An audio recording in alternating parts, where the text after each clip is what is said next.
God, most gracious, most merciful. All praise is due to God, Lord of the universe, and may His peace and blessings be upon all of His prophets and messengers, including His final and beloved messenger, the seal of the prophets, Muhammad, and His purified household and righteous companions. Dear viewers, Assalamu alaikum wa rahmatullahi wa barakatuh. It is well known in the broader Muslim world that much of the Islamic religious and intellectual tradition rests on the place and role of the hadith. That is, the reports of the sayings and activities attributed to the Prophet Muhammad and his companions. In the Shi'i world, these reports include the activities and teachings of the Imams and other members from among the Prophet's household, the Ahlul Bayt. The history of the development of the hadith provides us with numerous insights into the social, political, and religious context of the early development of Islam generally and Shi'ism in particular. From the formative period of Islam, during the life of the Prophet Muhammad and after his death, and continuing throughout the successive generations, Muslim scholars paid special attention to the transmission and compilation of reports on the teachings of the Prophet and the Imams. Those scholars who were experts in the transmission and compilation of hadith reports and works would come to be known as the traditionists or the muhaddithun. This episode of the makers of the Shi'i world will focus on one of the most preeminent traditionists and scholars of hadith of the early period of Shi'ism, Al-Shaykh Abu Ja'far Muhammad ibn Yaqub al Kulayni. Al-Shaykh al Kulayni was born in a village called Qulayn in the outskirts of present-day Tehran, in Iran sometime in the middle of the 3rd Islamic century or the 9th century CE, to a noble family of religious scholarship. He initiated his early religious studies with his father and uncle, who were well-known scholars. According to historians, Al-Kulayni resided in the city of Ray and seems to have also traveled to Qom before moving to Baghdad in Iraq to live for the last 20 years of his life. Out of all of the major Imami compilers of traditions and hadith, Al-Kulayni was the only one who seems to have lived during the tenure of all 4 successive deputies or Nawab of the 12th Imam al-Mahdi during the period of the minor occultation, al-Ghayb al-Sughra. According to various reports, Al-Kulayni died in the year 329 after Hijrah or 941 CE in Baghdad, his death coinciding with the end of the period of the minor occultation. In order to further appreciate the role of Shaykh al Kulayni and his contributions to the development of Imami Shi'ism, it would be instructive for us to examine the historical circumstances and the context of the period in which he lived, that is, the 3rd and 4th Islamic centuries, or the 9th and 10th centuries CE. To do so, we will focus our attention on the political and social climate of 2 major cities that had a strong Shi'i presence at the time, Qom in Iran and Baghdad in Iraq. As for the situation of Baghdad, we have already noted in a previous episode, for example, the vital role of the Nawbakhti family and its most prominent members in attending to the various challenges faced by the Imami community in that region. Baghdad at the time was the capital of the Abbasid dynasty and a center of great intellectual activity. Various theological and legal groups competed, sometimes peacefully and at other times violently, in promoting their views and schools of thought. The Imamis were one among several groups. Additionally, the Imami community was facing great difficulty with the disappearance of the 12th Imam in the middle of the 3rd Islamic century and required immediate and strong guidance. In such a climate, the Nawbakhtis, in collaboration with like-minded co-religionists and others, saw fit to focus their attention on the political as well as the intellectual advancement of the Imami community. While the Abbasids are well known to have generally held anti-Shia tendencies, often harshly repressing the Imams and their followers, many Imamis were able to hold important positions of political leadership and thus promote the interests of the Imami community. For example, during the reign of the Abbasid Caliph al-Muqtadir, which lasted for about 24 years, that is, from the year 295 to 320 after Hijrah, or 908 to 929 CE, several members of the Nawbakhti family as well as other notable Imamis held various governmental and court positions. Furthermore, with the appointment of the 4 deputies of the 12th Imam, the leadership and guidance of the community in the absence of the Imam was largely secured. On the other hand, the scholarly activities of the Baghdadi Imami leadership included focusing their attention on defending and promoting distinctly Imami Shi'i doctrines, in opposition to both non-Shi'i groups such as the Mu'tazilis, the Ash'aris, and the Sunni traditionalists, as well as other Shi'i groups such as the Zaydis and the Ismailis. They did this by developing a rationalist discourse on theology. This meant, for example, engaging in dialectical or systematic theology, kalam, in order to rationally establish various theological doctrines, some of which had also been developed by other theological schools such as the Mu'tazilis.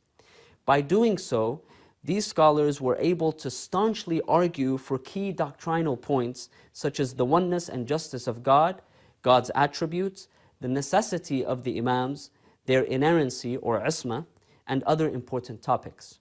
Thus, the situation in Baghdad called for the leadership of the Imami community to focus its efforts on the political and intellectual advancement of the community. The situation in Qom was markedly different. Qom was an Imami Shi'i haven, and Imami thought was the dominant tradition among its socio-political and religious elite, and as such had been its established religion since the late 2nd Islamic century or the 8th century CE.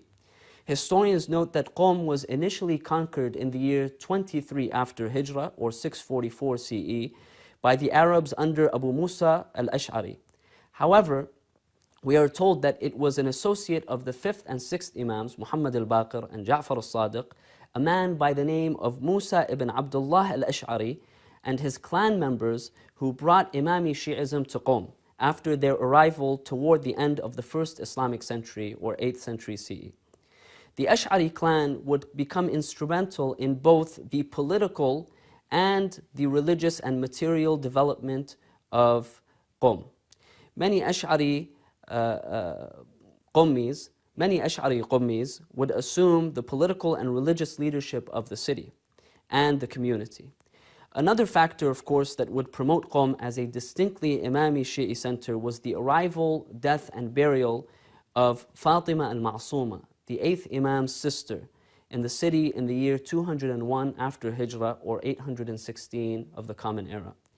Thus, by the 2nd and 3rd Islamic centuries, or the 8th and 9th centuries CE, Qom had become a city-state of sorts for the Imami community, as well as a major center for religious learning and transmission of hadith.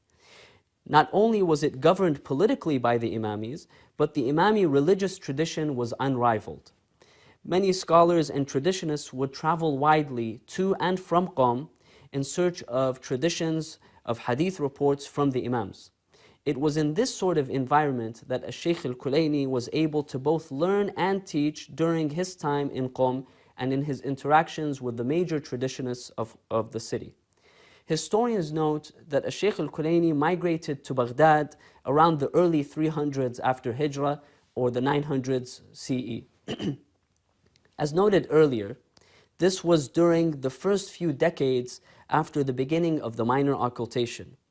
Despite the tremendous efforts of the Imami political and religious leadership in Baghdad, the Imami community was still facing several challenges. Al-Shaykh al Kulayni's response to these challenges was to prove magnificent. Over the course of his 20-year residence in the city, he produced the first major multi-volume Imami compilation of hadith reports, Kitab al-Kafi. Al-Kafi is a treasure trove of inspiration and knowledge. It includes over 16,000 hadith reports. Let us now take a brief look at the structure and contents of this magnificent work in order to understand its significance and some of the reasons for why Al-Kulayni embarked on the arduous task of producing it.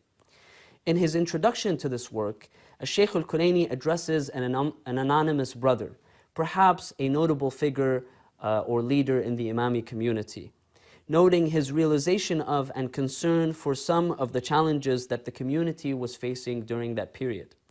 He notes that what is apparent during his time is the flood of false religions and schools of thought, a reference to the variety of theological and legal trends and views that were in existence in Baghdad and other regions of the Islamic world at the time.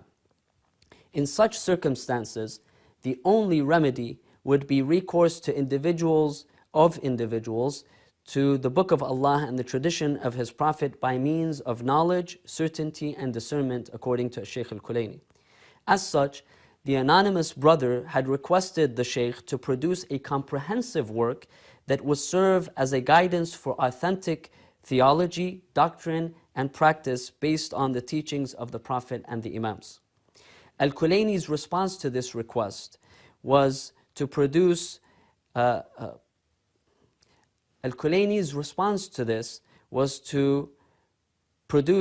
al-Kafi, which literally means that which is sufficient.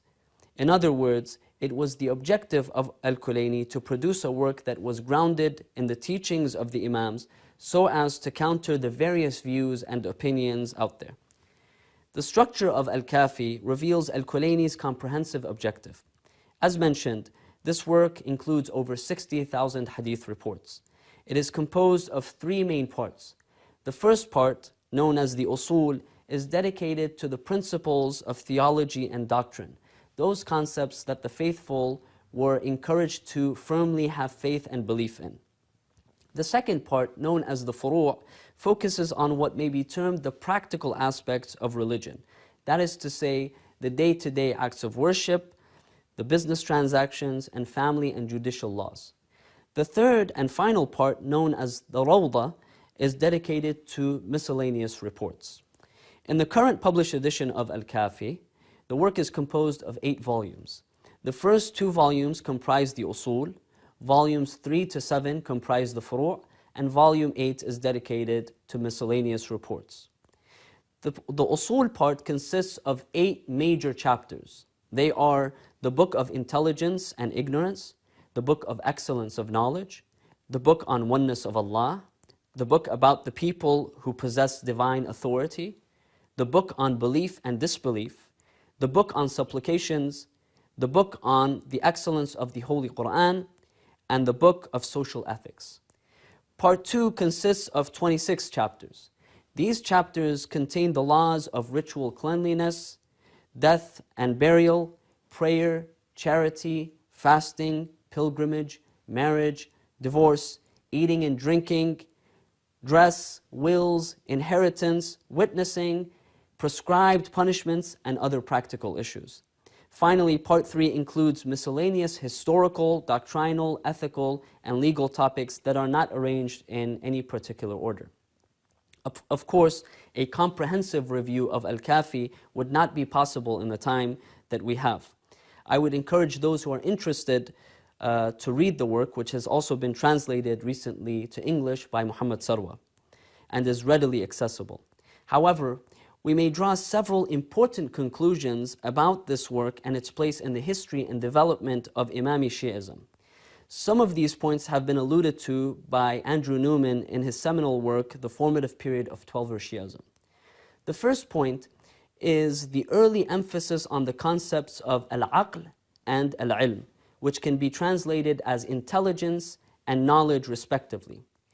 As we have already noted, in Baghdad there were several competing theological and schools of thought and legal schools of thought. Some of these schools of thought claimed that their views were based on reason, that is, that human intelligence and reason was capable of knowledge of God and God's attributes, as well as other doctrinal elements. The very first hadith reports in Al-Kafi counter this claim by suggesting that intelligence, or al-aql, is the first of God's creation, which cannot be acquired by human effort alone, and must be gifted by God. But more importantly, only through knowledge, al-ilm, that is, that which is acquired through the teachings of the Prophet and the Imams, can one acquire certain and authentic knowledge of and belief in God. The reports in these early chapters clearly emphasize the significance of authentic knowledge, and that it was only the rightful possessors of this knowledge, the Prophet and the Imams, who were to be referred to in all matters. This point would oppose the view that reason alone, or independent human interpretation, or knowledge that was independent of the teachings of the Prophet and the Imams could lead to correct faith.